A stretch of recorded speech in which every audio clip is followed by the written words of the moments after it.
So welcome everybody to our talk. My name is Sara Pellegrini. And my name is Milan Savić. And in our life we are software engineers. We work for a company that is called Axonic. But today we are here in a completely different guise and with a well-defined target. We are here to kill the aggregate. So the aggregate is not visible. OK, so let me start it back, because if you miss this slide, you probably don't understand the following. So here we are. We are here in a different guise because we want to kill the aggregate. Here it is, the aggregate. So the aggregate has always been one of the most controversial and weakest elements of DDD, in my opinion. So the definition is quite vague. An aggregate is a cluster of associated objects that we treat as a unit for the purpose of data changes. So I have a question for you. Would think that this definition is crystal clear and understand immediately what an aggregate is? Can you raise your hand? Well. Okay. Who already knows what an aggregate is from DDD, from the Mendelian design? OK. OK. Who believes that the full understanding of aggregate requires a lot of time to be completely achieved? Yeah. OK. So I could say that in our experience, we do some consultancy about this kind of architecture. And we notice that the full comprehension of the aggregate remains difficult for many. And as a consequence, a certain percentage of developers believe that the whole architecture is overcomplicated. So we want to try to clarify. Yes, let's try to consult the Blue Book again. And let's try to see how it will help us to bridge the gap between theory and practice. So what it tells us? It tells us that we should cluster the entities and value objects into aggregates and define boundaries around each. We should choose one entity to be the root of each aggregate and control all access to the objects inside the boundary through the root. And we should allow external objects to hold references to the root only. When it comes to theory, this is somewhat understandable, but when it comes to practice, it does not help us a lot when we want to build our intuition in designing systems, when we want to figure out how we are going to group our entities and value objects together, etc., etc. So it doesn't help us a lot. As you may notice, the theme of this presentation is borrowed from a movie called Kill Bill. And we have chosen 5 villains from the movie, and they're going to represent pitfalls of this aggregate pattern from DDD. So we are going to present them and try to answer to the difficulties they present. Yeah. And to better understand these criticalities, we want to do together an exercise, an even storming exercise about educational domain. So the rules are the following, are pretty simple. First rule, a course cannot accept more than n students. And the course capacity can change any time to any value that is different from the current one, even if the number of currently subscribed students is larger than the new capacity.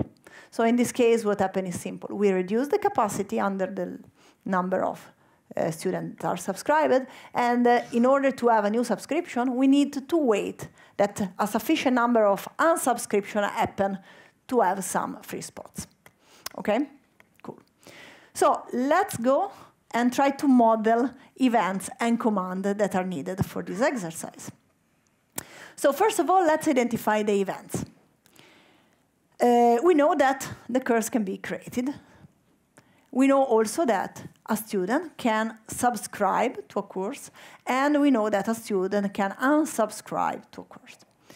And we also know that from time to time, the capacity of this course can change. So in our example, we can say that all these events are triggered by commands that the user sent through the user interface. So far, so good. I believe that is pretty natural and simple. And why is that? So it is because storytelling. One of the most powerful elements of domain-driven design is that he was able to break down the barriers between technicians and domain experts. And he did that thanks to a tool that can exploit the powerful, the amazing power of storytelling. So one of them is even storming, for example, the one that we just tried to use. Storytelling is extremely powerful because it is really innate in human nature. You don't really need to have any particular skill or competence to tell a story. And it really helps to break down this barrier, this communication barrier between technicians and domain experts. But in my experience, the fluidity of the discovery process, it's a snag when we try to introduce in the story the aggregate. And why is that? Because the aggregate, by definition, is a resolution of a technical problem, is the boundary of consistency, is the element that guarantees the validation of strong constraints. And when we see the definition of the aggregate in the Blue Book, we also see that whenever a change to an object within the aggregate boundary is committed, all the invariants of the whole aggregate must be satisfied. So it is the element that guarantees the consistency. It's a technical element. At the same time, we want it to represent a business concept that in our method model is the guardian of these constraints, of these invariants. So it's very difficult to represent this duality and to explain this duality to business people because it is basically a technical concept. And we cannot provide business people with any technical explanation. So indeed, as a technician, whenever I need to model this exercise, I can see that all rules that I have defined are about the curse.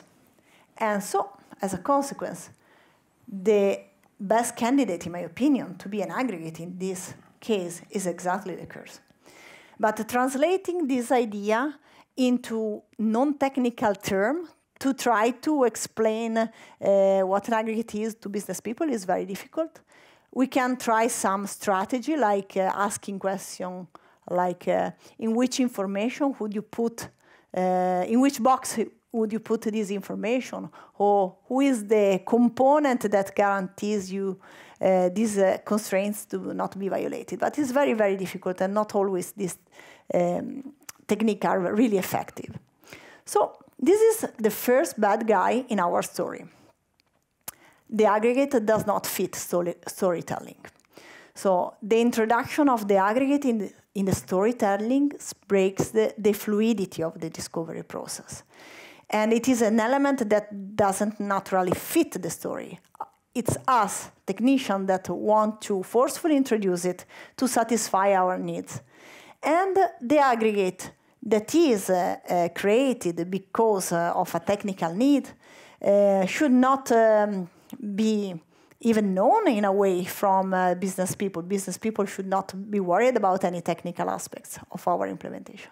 Nevertheless, they are asked to identify precisely these elements that are technical by definition. So, furthermore, the aggregates brings our attention away from the behavior, from the story, back to the model, to the data structure. Let's move on. Yeah. Now in front of us we have a second villain, and that is that aggregate mixes technical and business aspects. Usually in our head we have a mental model of the domain. But there is also another model of invariants that sometimes does not fit, and we are not aware of how it will fit. And then when we start designing our process from the very beginning, we must marry our model to the aggregates.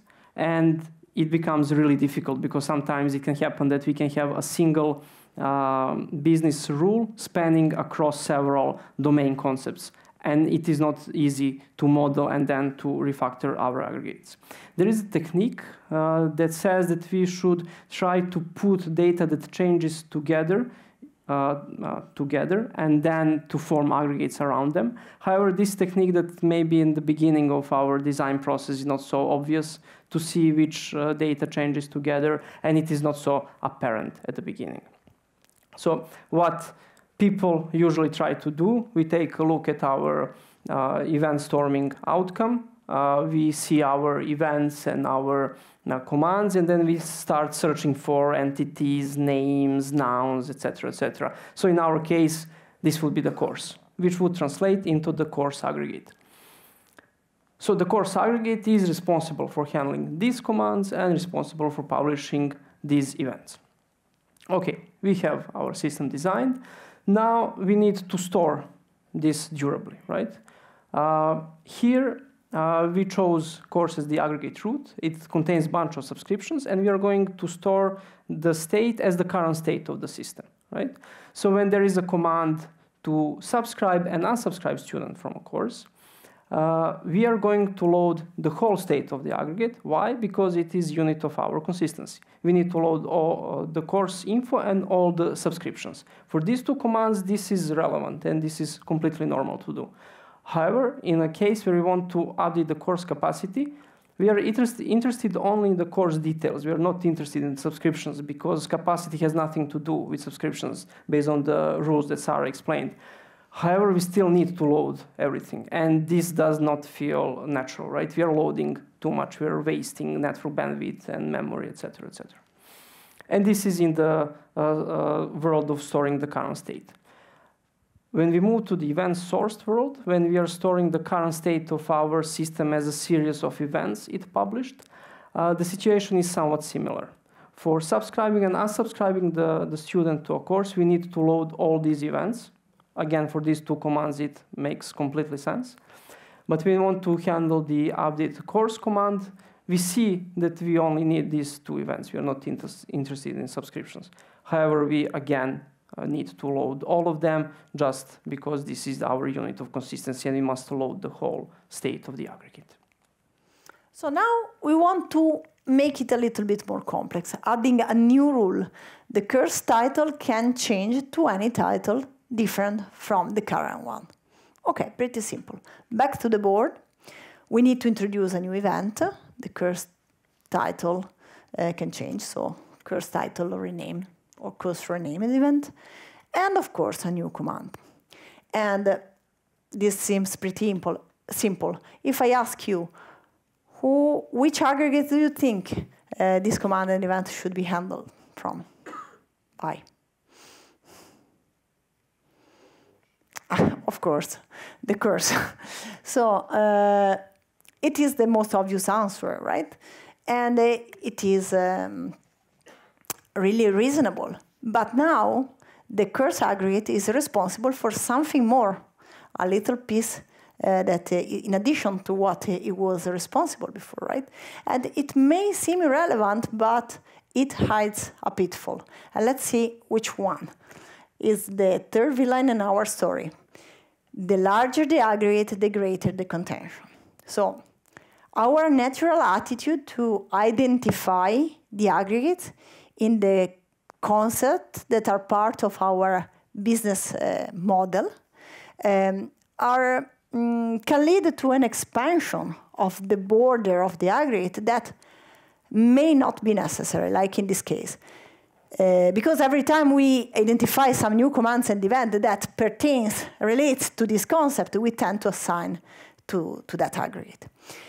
But is it paramount to remember, to keep in mind that the boundary of consistency is also the boundary of concurrency.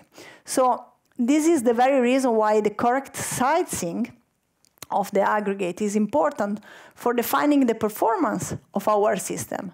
So we could say, absurdly, that all our system is made of one single aggregate that perform all operation. In this way, we would prevent any concurrent operation. So everything would happen sequentially. And this is, of course, not what we want.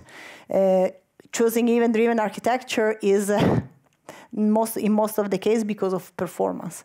So we don't want a single contention point.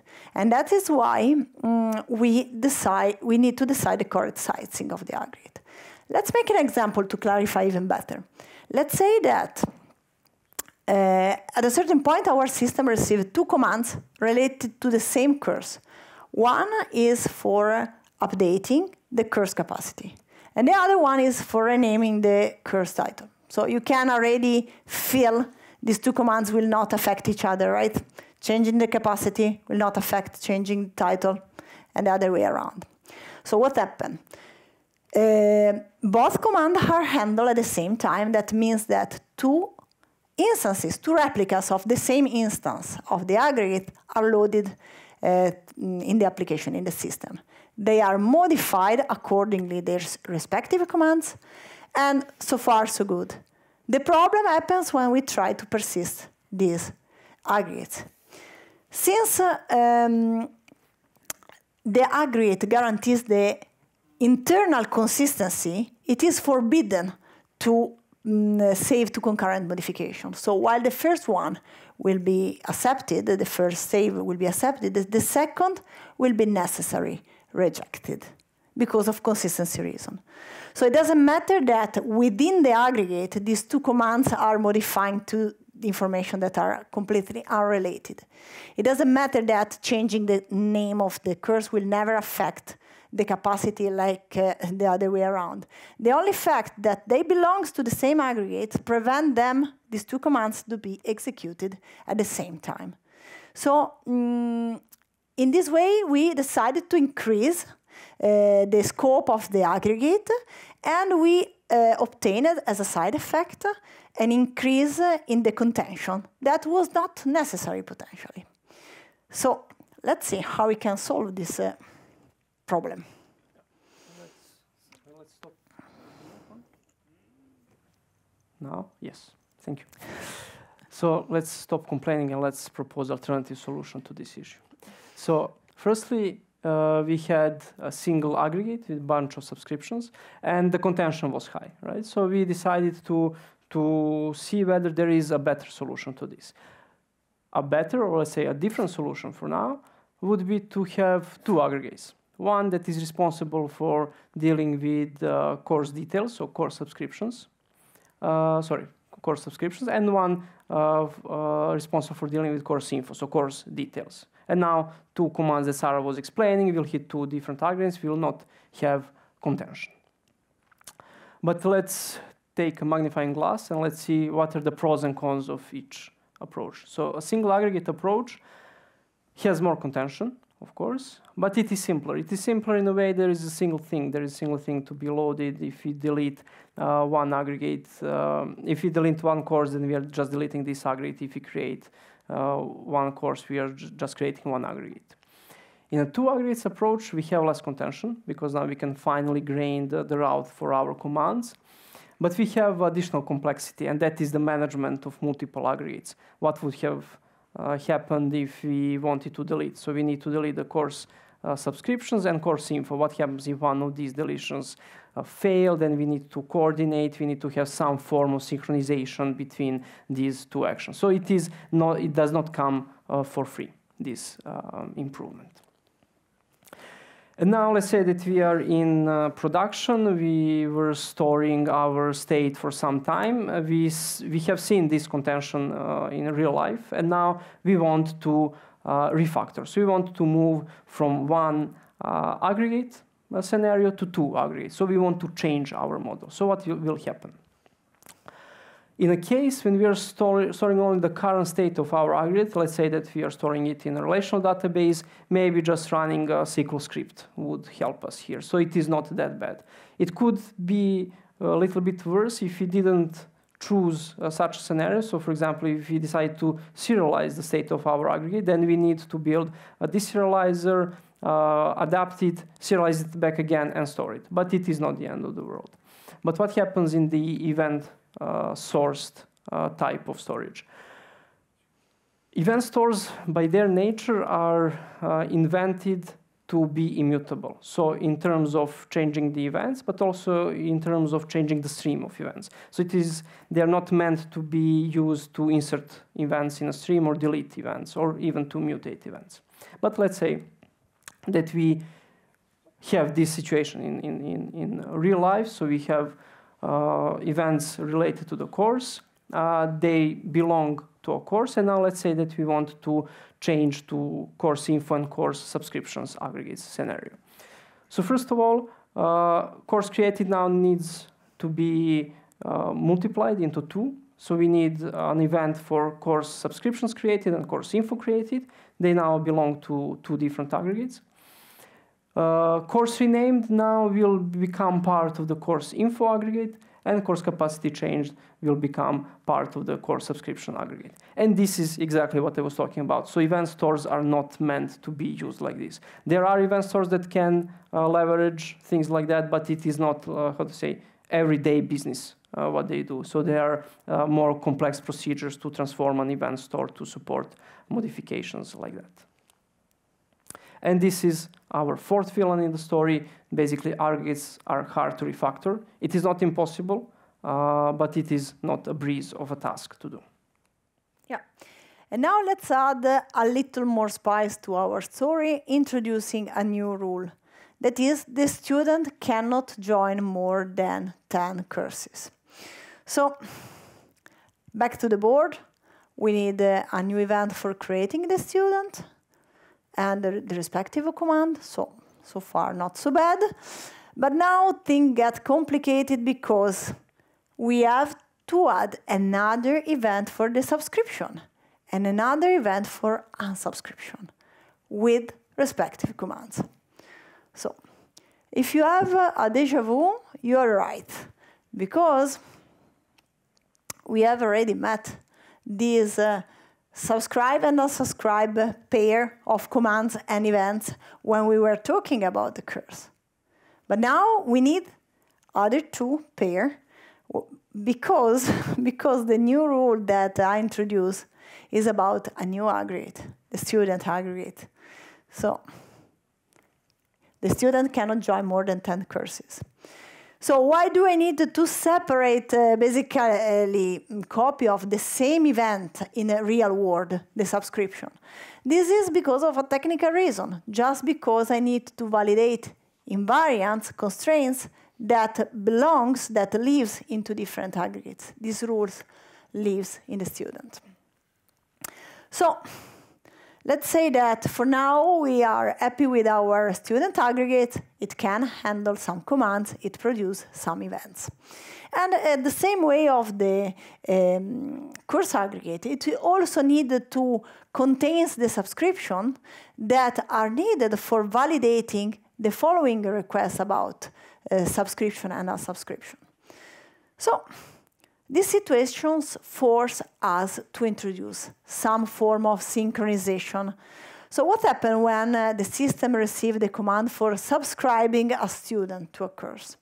So we need to have a component, an external component that orchestrates the student and the course. So this component is responsible for dispatching the respective commands to both the student aggregate and the course aggregate. And these 2 aggregates will then publish their respective events. And it is quite simple, unless one of these 2 aggregates, for example, refuses the command. Let's say, for example, that the course is fully booked. So in this case, the orchestrating component must react accordingly, sending another command to the student to request the unsubscription, the cancellation of the previous subscription. So this is one of the possible solutions. There are many other variants, but anyway, I need something else that orchestrates students and aggregates. So this is the 5th and final villain in our story. Transactions that spans multiple aggregates could cause unnecessary complexity. So for those of you that are knows more about domain-driven design, it may be very familiar the fact that the aggregate one of the most important aggregate concept was the idea of boundary, right? It's the boundary of consistency, the boundary of concurrency, but also the boundary of complexity. And this was one of the idea behind the creation of this concept, because the benefit of forcing the developer of limiting the scope of complexity and allowing basically the decision to be made in a simple context is a benefit. It is very aligned with the coupling and cohesion principles, and it is a very good idea, but sometimes it can really create additional complexity when we define this bubble that cannot interact in terms of validation. So the intention is great, but the question is it is just a long transaction, I know, but the point is when the long transaction is natural and very common, when it crosses system, it crosses bounded context, it is possible to avoid it instead when we are inside the same bounded context and inside the same software components. So this is one of the questions that we want to try to give an answer. So here they are all negative aspects of the aggregate. The aggregate does not fit the storytelling. It moves the focus away from the behavior to the model. It mixes technical and business aspects. It can cause unnecessary contention and complexity, and in some cases, it is difficult to refactor. So we just need to shut it down. Yes. So we've been wondering whether there is another way to model our command model. And one of the solutions, or at least one of the guidelines that we started exploring, was to focus more on the behavior rather than on the structure of our model. And this gives us some benefits. So if we restart from the storytelling, and if we observe our system as a series of actions and reactions to those actions, there is a component in between, and that component is called a decision block. So this one will make a decision based on certain action. What is the reaction to this one? This decision block could be a person, a lady in this case.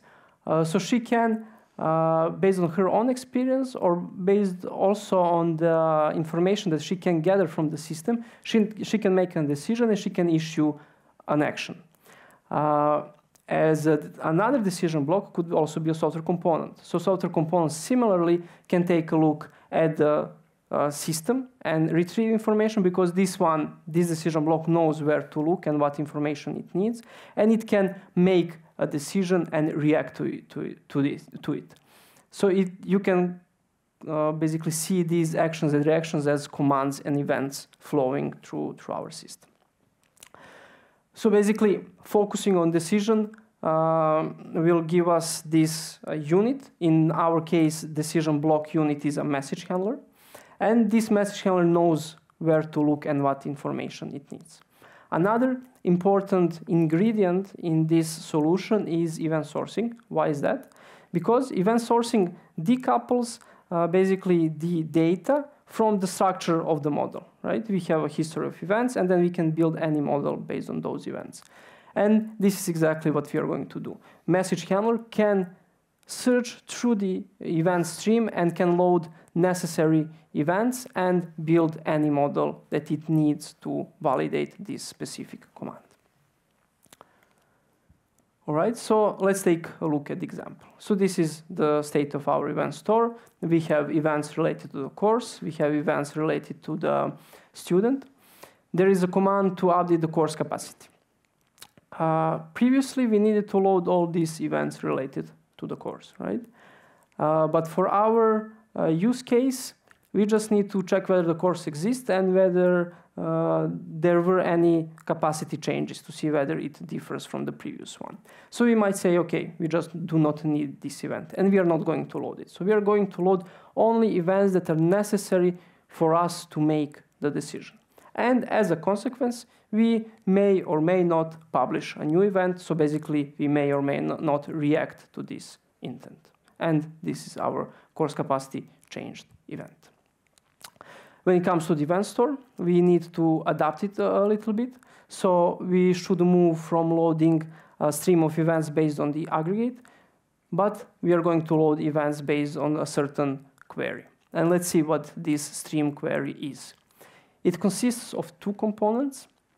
The first one are domain identifiers. So there are still some aspects of domain that we are interested in.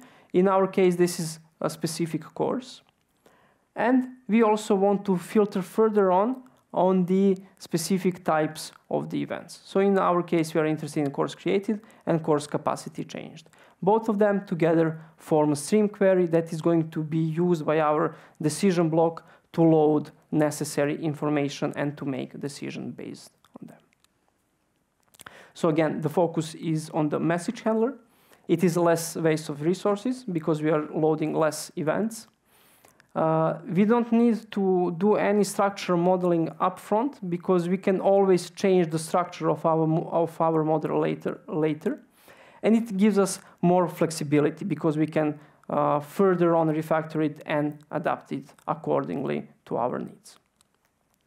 So let's now see what happens if we have concurrent operation. So we have seen a use case before when at the same time the system received two commands, one for renaming the curse and one for updating the curse capacity. And we say that our instinct immediately tells us that there will be no conflict. So we have two decision blocks. Both of them have different rules. Both of them can load the events that they need for validating their specific rules, so different events, and then they can publish their respective events. So curse capacity changed and curse naming. So far, so good. Let's see now another example. What happens if the system receives at the same time a command to subscribe a student to a course and a command to update the capacity of the same course? In this case, this is different because there can be an interaction between the two. So we have two decision blocks with different rules, and the two decision blocks can load the information they need to make a decision. And let's say that then they try concurrently to publish their events. And the first block that is able to publish an event is the one about the capacity. And just a few milliseconds later, the second block publishes the subscription decision. But in this case, we have a problem, because it could happen that the capacity update emitted just a few milliseconds before reduce the capacity at a certain threshold to prevent the subscription to happen. So I may not have enough spot for that student because I decreased the capacity. So how we can handle this situation?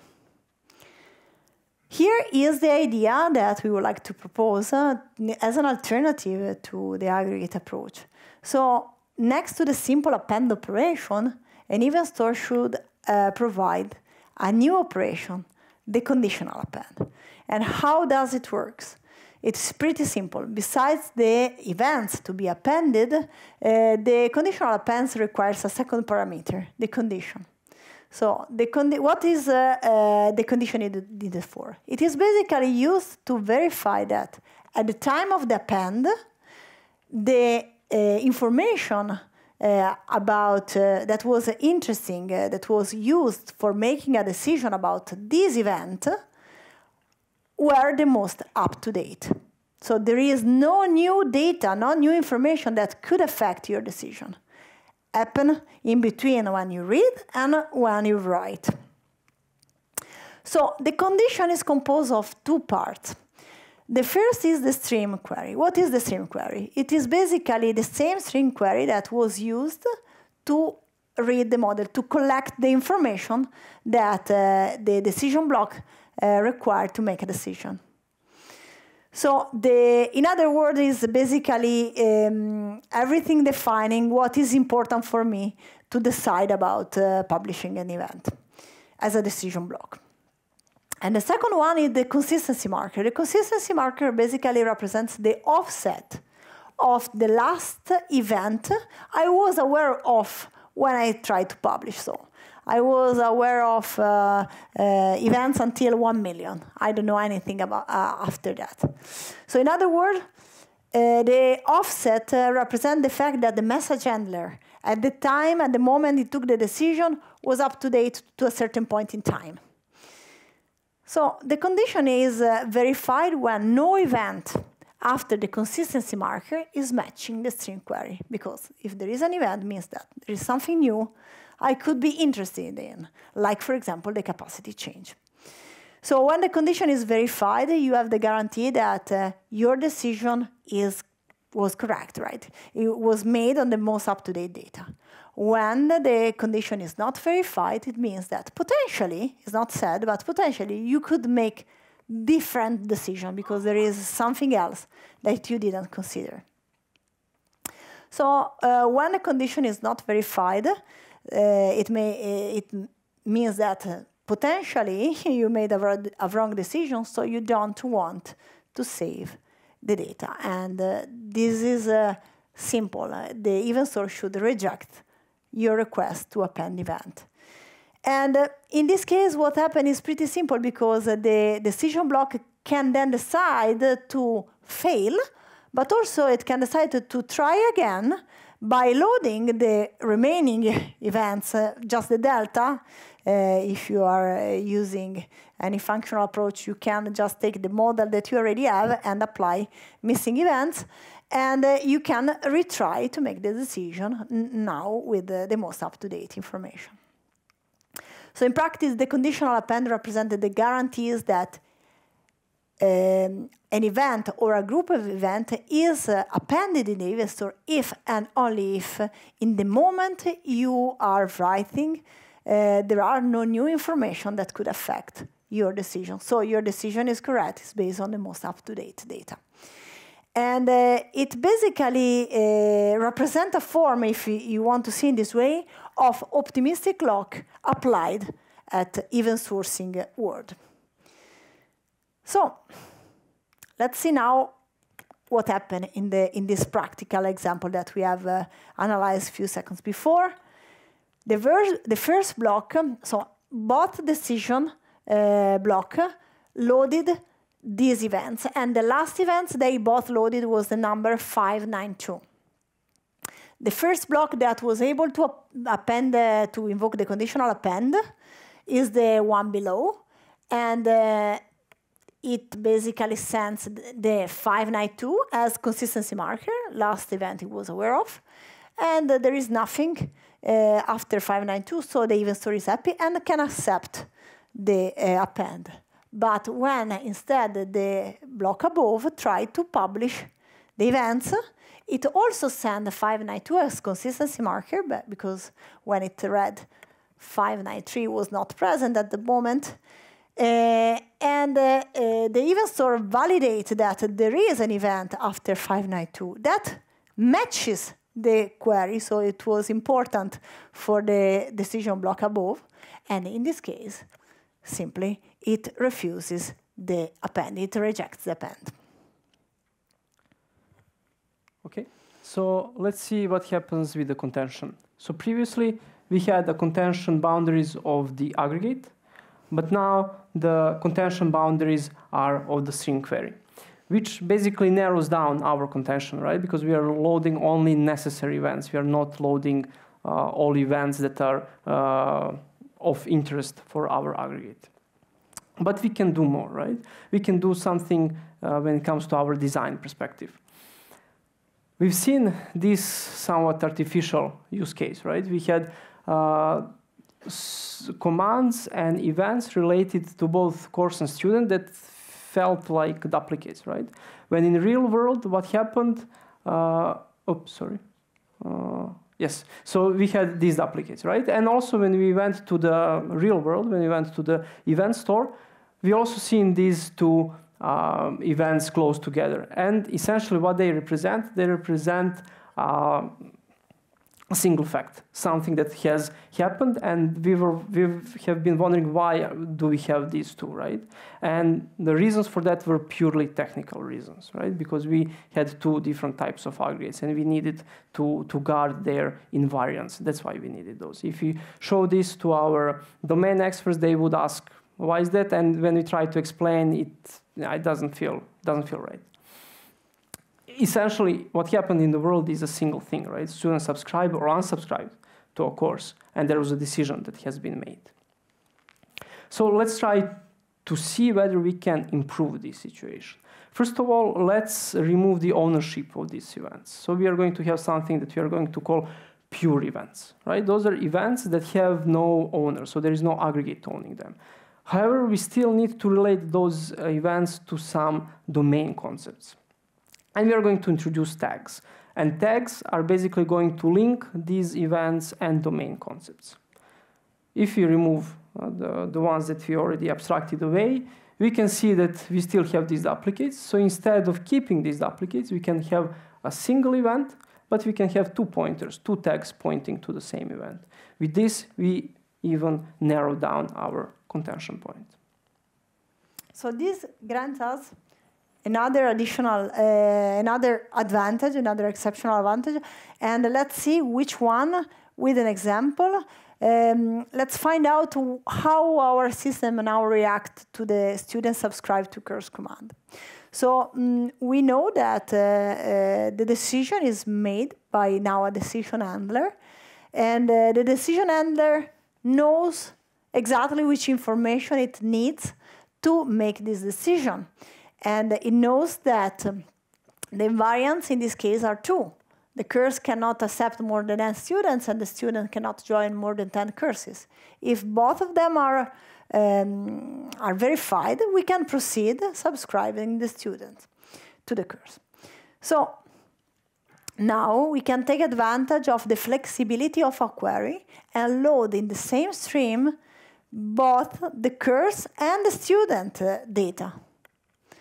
And the command handler is now able to reconstruct the model that is necessary to make this decision in a single place and in a single moment, and to be able to violate that the subscription doesn't break the rule about the course and the rule about the student maximum number of course. So in this moment, it is possible to publish a single event that, in this case, relates to both the student and the course tag. So it's a single element that relates to two business concepts. So therefore, our event store should not only provide a way to append events, but domain events, where domain events is nothing more than a pair formed by the pure event and the list, the collection of tags, of domain identifiers that are matched to it. And remember that, so the domain identifier in this example is expressed by a key value pair, where the key represents the concept, in our example, the course, the student, and the value represent the instance, the identifier of the specific instance of the course, of the specific instance of the student. It is possible that in the same transaction, two events are published with different tags. For example, if the subscription of a student to a course caused the course to be fully booked, I may want to publish another event in the same transaction, course fully booked. In this case, this event will be bounded only to, of course, the course, not the students. Yeah, let's talk now about these pure events. Let's see their characteristics. So this is an event that does not belong to an aggregate. An event is just a description of fact that is important to our business. An event can be related to one or multiple domain concepts, which gives us some benefits, and that is less complexity, right? There is no ownership. The business decision now can easily involve several domain concepts, something that was not easily done with aggregates. and the decision is taken into one place. So if you remember this complex saga manager that was orchestrating these two transactions, now it is not necessary, right? However, in a single bounded context. However, if you want to cross boundaries of a single context, then we are going to need some type of orchestrator like this.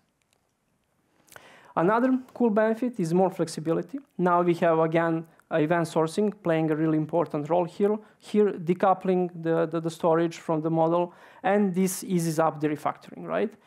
Now we just need to change our stream query, either remove domain identifiers or either remove event types. And this is how we do refactoring now.